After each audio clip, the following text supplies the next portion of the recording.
Hello दोस्तों, English study 4 पर आपका स्वागत है। आज आपको बताने वाले हैं ऑक्सफोर्ड इजी इंग्लिश ट्रांसलेशन का पास्ट कंटिन्यूअस टेंस यानी कि अफर्मेटिव सेंटेंस सकारात्मक वाक्य बताने वाले हैं। पास्ट कंटिन्यूअस टेंस के सकारात्मक वाक्य अफर्मेटिव सेंटेंस बताने वाले हैं। तो सबसे पहले देखिए, पहचानने का नियम क्या है।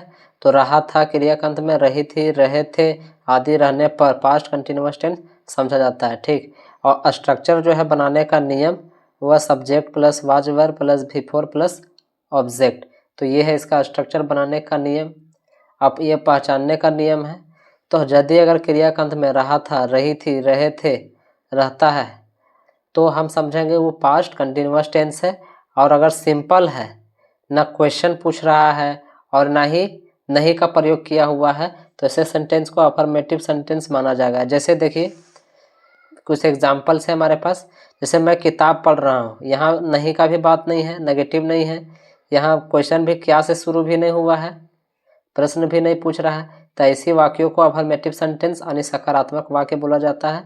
देखिए, सभी में क्या है, रहा था, रहे थे, सभी में क्या आ रहा है, क्रिया का अंत में रहा था, रहे थे, रहा था, रही थी, रहे थे आ रहा है। तो ऐसे सेंटेंस को पास्ट कंटिन्यूअस टेंस समझा जाता है। और पास्ट कंटिन्यूअस टेंस समझा जाता है तो इसका बनाने का स्ट्रक्चर जो है वो subject plus was verb plus before plus object, तो इसके अकॉर्डिंग बनाया जाता है। तो देखिए, शुरू करते हैं कुछ एग्जांपल्स।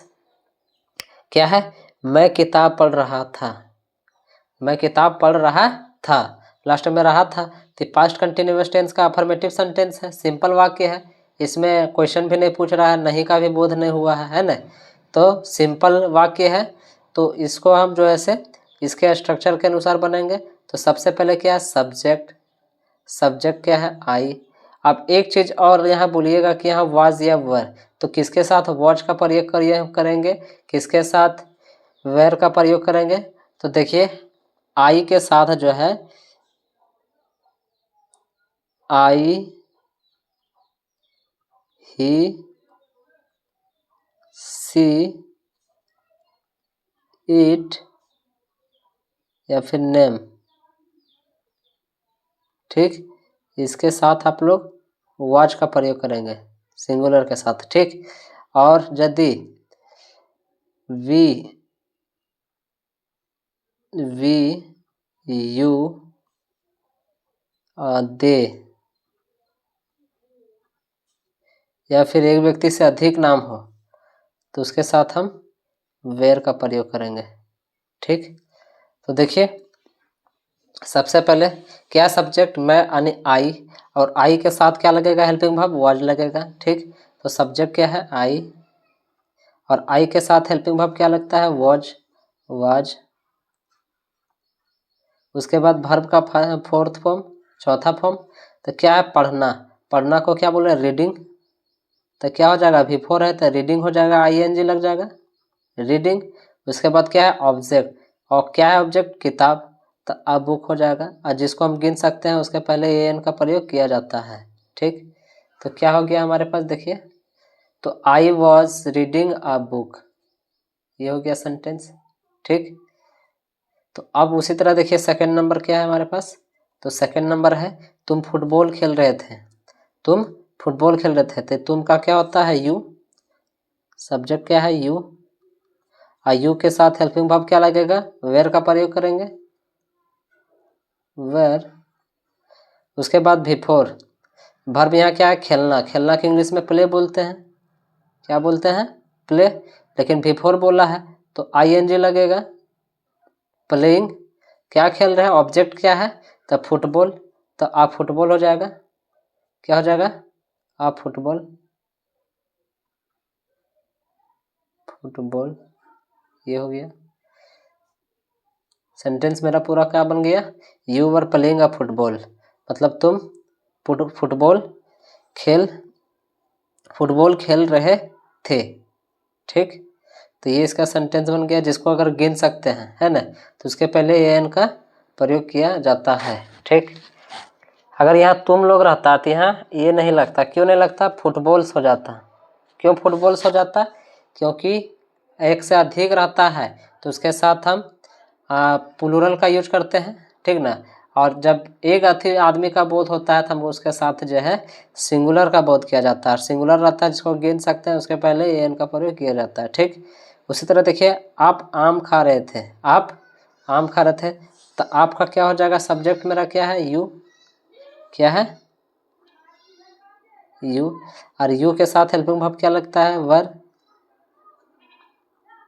वर।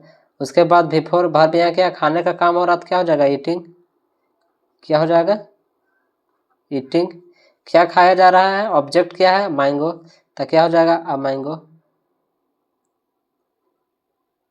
Mango, full stop. तो you were eating a mango, मतलब तुम आम खा रहे थे या आप आम खा रहे थे। ठीक, ये इसका सेंटेंस बन गया। उसी तरह देखिए यहाँ 4 नंबर, हम लोग गाना सुन रहे थे, हम लोग गाना सुन रहे थे। ठीक, तो क्या हो जाएगा, यहाँ हम लोग का वी होता है, क्या होता है, वी सब्जेक्ट, और वी के साथ देखिए क्या लगता है, हेल्पिंग वर्ब, वर का प्रयोग किया जाता है, वर। उसके बाद बिफोर वर्ब यहाँ क्या है, सुनने का काम हो रहा है, क्या हो रहा है, सुनने का। तो हियर मीन्स क्या होता है, सुनना, तो क्या हो जाएगा, हेयरिंग हो जाएगा, क्या हो जाएगा, हेयरिंग हो जाएगा। ठीक, हेयरिंग, वी वर हेयरिंग, क्या सुन रहे हैं, गाना, तो क्या हो जाएगा, सॉन्ग्स, सॉन्ग्स। सॉन्ग्स क्यों हो गया, क्योंकि हम लोग एक से अधिक है इसीलिए प्लूरल का यूज किए।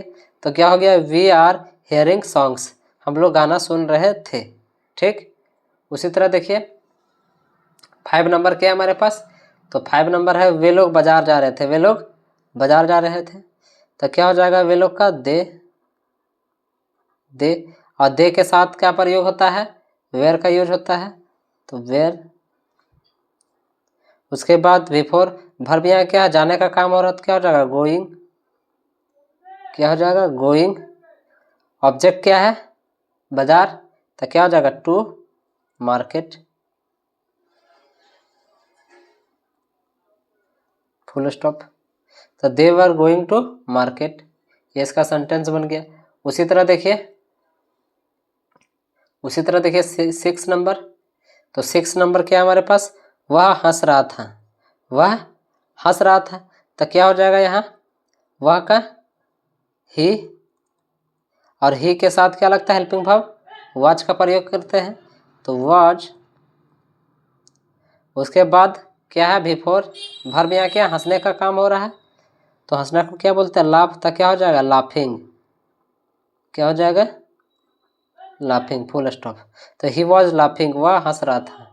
ठीक, उसी तरह देखिए 7 नंबर, वह रो रही थी, तो वह रो रही थी कि क्या लड़के का बोध हो रहा है, तो सी का प्रयोग करेंगे, सी। और सी के साथ देखिए हेल्पिंग वर्ब क्या प्रयोग किया जाता है, वॉज का प्रयोग किया जाता है, तो वॉज,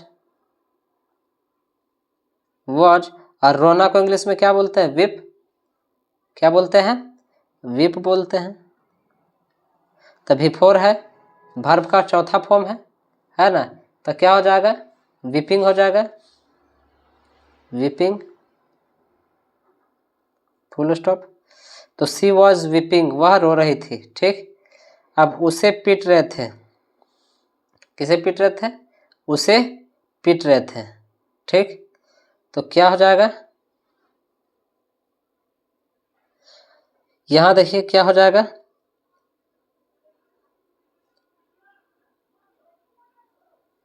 यहां देखिए सब्जेक्ट, यहाँ क्या है, सब्जेक्ट नहीं है। सब्जेक्ट क्या होता है, कोई किसी का काम कर रहा होता है, ठीक ना।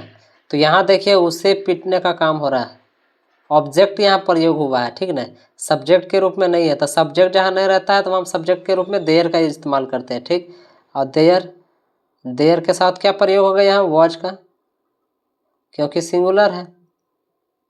ठीक, तो देयर वॉज, वर्ब यहाँ क्या है, पीटने का काम हो रहा तो क्या हो जाएगा, बीटिंग, क्या हो जाएगा, बीटिंग। किसे पीट रहे हैं, उसे, तो क्या हो जाएगा, him. There was beating him, उसे पीट रहे थे, ये इसका सेंटेंस बन गया, देयर वॉज बीटिंग हिम।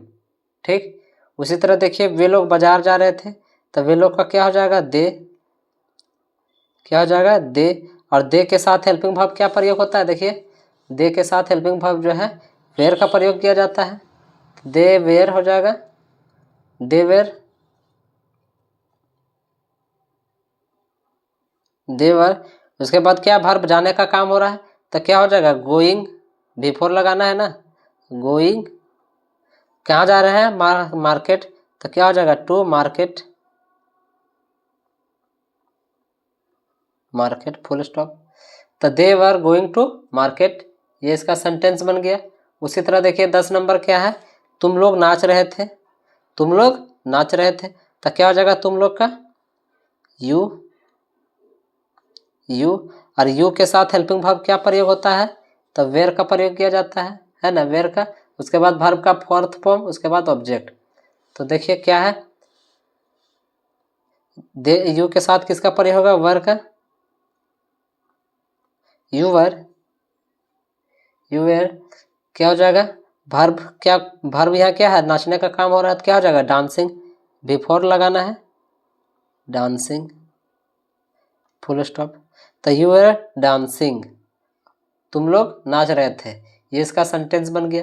देखिए कुछ होमवर्क में, होमवर्क के रूप में 2 एग्जाम्पल्स के तौर पे दिया गया है, जो आपको घर से बनाना है, प्रैक्टिस करना है, ठीक।